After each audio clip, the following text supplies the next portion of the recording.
Coco Gauff, Iga Swiatek, and Aryna Sabalenka warned as American star inches towards world number one. Making it to the final is obviously really special, but it would have been a dream come true to make it all the way, said a dejected Amanda Anisimova last month after missing out on a second Grand Slam win at the U.S. Open. However, the 24-year-old vowed to come back stronger.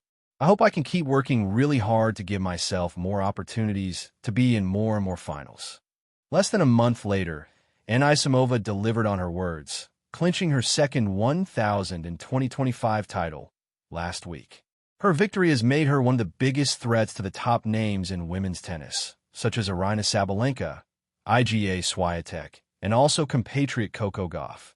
During an episode of the Nothing Major podcast, dated October 7th, X80P pros John Isner, Jack Sock, Sam Querrey, and Steve Johnson were discussing tennis updates from various recent tournaments. When the subject of Anisimova came up, Querrey was effusive. She recently dethroned her compatriot and two-time Grand Slam champion, Gauff, from the third spot in the rankings. Anisimova dismantled her in the semis at the China Open before winning the final against Linda Noskova. Querrey noted, "Sometimes I watch her play, and I think she's the best player in the world." Continuing further, Querrey went on to make a big prediction for Anisimova. "I know she's like the third best, but there's a lot of times when I'm watching her the last few months, I'm like the eye test tells me like she's number one," he added. "There's a good chance she gets there, number one, in the next 12 months if she keeps playing how she is playing." Anisimova is the only player this season who has defeated all three top-ranked WTA stars. At Wimbledon, she bested world number one Sabalenka during the semis. Then at the U.S. Open, she exacted revenge on world number two Swiatek after the pole double bageled her at the Wimbledon final. She beat her in the quarterfinal before dominating Gauff, then number three, into the China Open semifinal. Anisimova has become a serious rankings threat after overtaking Gauff to become the new world number three.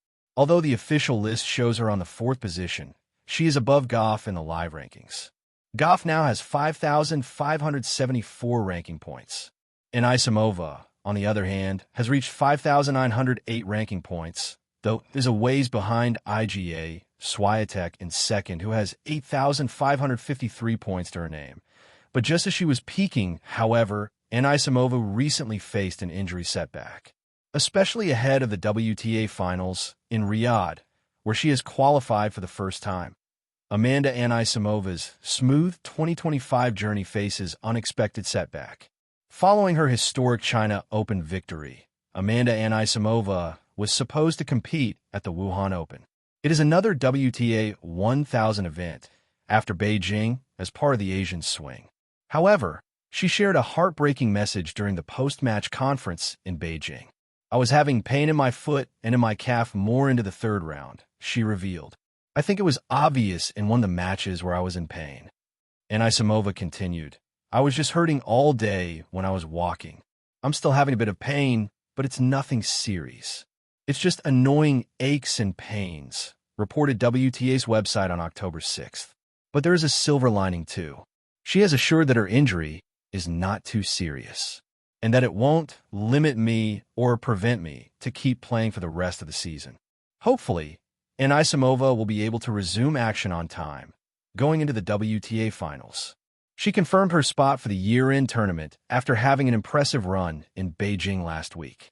As of now, Amanda Anisimova is expected to step back on the court sooner than later. Next week, she will be seen at the Ningbo Open. She would like to make a deep impact there in order to gain winning momentum ahead of her WTA Finals debut. There's a new rhythm in women's tennis. Fast, fearless, and distinctly American. The sound isn't the polite applause of a country club crowd or the crisp bounce of a new Wilson ball. It's the thundering echo of Coco Gauff's rise, reverberating across stadiums and shaking the confidence of the sport's elite. For Iga Swiatek, the quiet Polish perfectionist whose game has often looked like a masterclass in precision. For Aryna Sabalenka, the Belarusian powerhouse who crushes balls as though they wronged her. And for every player who once stood comfortably atop the rankings, the message is clear. Coco Gauff is coming for the crown. At just 21, Gauff has transformed from a teenage prodigy to a woman on a mission. Once dubbed the future, she's now very much the present, poised, polished, and inching ever closer to the world #1 spot that has long seemed like destiny. A new era dawning. In the past, the women's game has seen eras defined by singular dominance. The Serena era, the Graf era, the Navratilova-Evert duopoly. For a while, it seemed the post-Serena landscape would belong to Iga Swiatek alone, her blend of mental discipline and surgical precision creating a near-impenetrable fortress. But then came Gauff's breakthrough, not with a whisper, but a roar. Her 2023 U.S. Open victory was more than a title. It was a declaration. In the final against Sabalenka, she didn't just play to win, she played to belong. Every forehand was a statement. Every chase to the net a reminder that she had grown into her moment. The crowd that night wasn't just cheering an American player. They were witnessing a changing of the guard. The energy felt almost ancestral, as if the ghosts of Arthur Ashe and Althea Gibson were watching, nodding, knowing that tennis's future had found its next great storyteller. The chase for #1. Now, Gauff sits within striking distance of the top. The rankings are tight, the margins thin, and the battle's fierce. Swiatek remains a fortress on clay, a chess player who plots her points like a strategist, moving pieces across a board. Sabalenka, meanwhile, continues to wield raw power, a reminder that tennis can be both art and artillery. But Gauff has something both of them envy: momentum. Her game has evolved dramatically. Once reliant on defense and speed, she's developed a forehand that now commands respect and a serve that delivers thunder. She's learned patience, not just in rallies, but in life. Where once she'd slump after a missed opportunity, now she simply breathes, resets, and finds her rhythm again. And perhaps most importantly, Gauff carries an emotional connection with fans that can't be measured by rankings.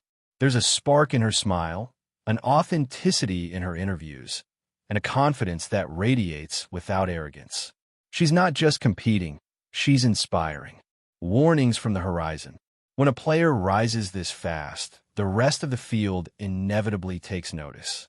Swiatek, ever the student of the game, recently spoke of new challenges in adapting to faster opponents, a subtle nod to Gauff's improved aggression. Sabalenka, known for her blunt honesty, admitted that Coco plays smarter than before, like she's one step ahead now. Even veterans like Ons Jabeur and Elena Rybakina have acknowledged the shift. The locker room buzzes with talk of Gauff's relentless consistency, her renewed confidence under pressure, and her team's tactical brilliance led by coach Brad Gilbert. It's no exaggeration to say that Gauff has forced her rivals to evolve. Swiatek, once untouchable on clay, now faces genuine threats even on her best surface. Sabalenka, who used to overpower opponents with ease, now finds Gauff retrieving impossible shots and flipping defense in two.